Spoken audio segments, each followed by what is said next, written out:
இன்று ஜும்மாவுடைய தினமாக இருப்பதனால் ஒரு துவாவை கற்றுக்கொள்வது என்ற அடிப்படையில் இன்றைய ஒரு சிறிய துவா என்னவென்றால், தூங்கிக் கொண்டிருக்கும் பொழுது இடையில் முழிப்பு வந்தால் என்ன துவா வரும்? திடீர் முழிப்பு வரும், பிறந்து படுப்போம், அல்லது சிறுநீர் கழிப்பதற்காக இழந்து செல்வோம், மீண்டும் வந்து படுப்போம்.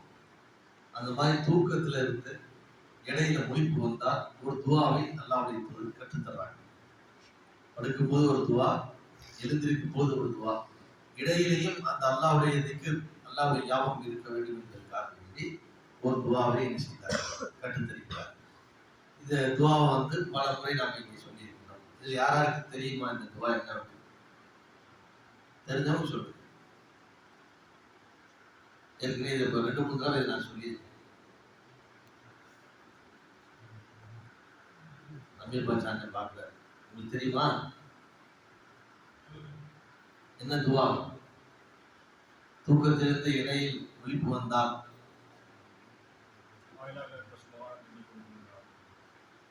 இல்ல, இன்னொரு துவா. லாயிலாக ஆரம்பிக்கும், சொல்லுங்க. இல்ல, அந்த துவா இல்லை. சரி, அப்ப நம்ம அந்த துவாக்களை கேட்கறது சும்மா அப்படியே டைம் பாஸ் தான் இல்லாம துவாவை உருவாக்கி அதை தெரியவில்லை என்றால் இடையிலே நாம் ஞாபகப்படுத்திக் கொள்ள வேண்டும். சரி, என்ன துவா ஓதுவது என்றால் இடையில முழிப்பு, லா இலாஹ இல்லல்லாஹு வஹ்தஹு லா ஷரீக லஹு லஹுல் முல்கு வ லஹுல் ஹம்து வ ஹுவ அலா குல்லி ஷைஇன் கதீர், அல்ஹம்துலில்லாஹ், சுப்ஹானல்லாஹ், வ லா ஹவ்ல வ லா குவத்த இல்லா பில்லாஹில் அலியுல் அஸீம். அவ்வளவுதான். ரெண்டுமே நமக்கு தெரிஞ்ச துவா தான். லா இலாஹ இல்லல்லாஹு வஹ்தஹு லா ஷரீக லஹு லஹுல் முல்கு வ லஹுல் ஹம்து வ ஹுவ அலா குல்லி ஷைஇன் கதீர் அப்படிங்கிறது. சுப்ஹானல்லாஹி வல்ஹம்துலில்லாஹி வ லா இலாஹ இல்லல்லாஹு வல்லாஹு அக்பர் வ லா ஹவ்ல வ லா குவத்த இல்லா பில்லாஹ். இதுக்கு இடையில ஒரே ஒரு வார்த்தை மட்டும் சேர்க்கணும், அல்ஹம்துலில்லாஹ். இப்ப துவாவுடைய ஆரம்பம் என்ன? லா இலாஹ இல்லல்லாஹ் வஹ்தஹு லா ஷரீக லஹு லஹுல் முல்கு வ லா குல்லி ஷைஇன் கதீர். அடுத்து அல்ஹம்துலில்லாஹ், அடுத்து சுப்ஹானல்லாஹ், லா இலாஹ இல்லல்லாஹ் வஹ்தஹு லா இலாஹ இல்லல்லாஹ் லா ஹவ்ல வ லா குவத்த இல்லா பில்லாஹ் வ லா ஹவ்ல வ லா குவத்த இல்லா பில்லாஹ்.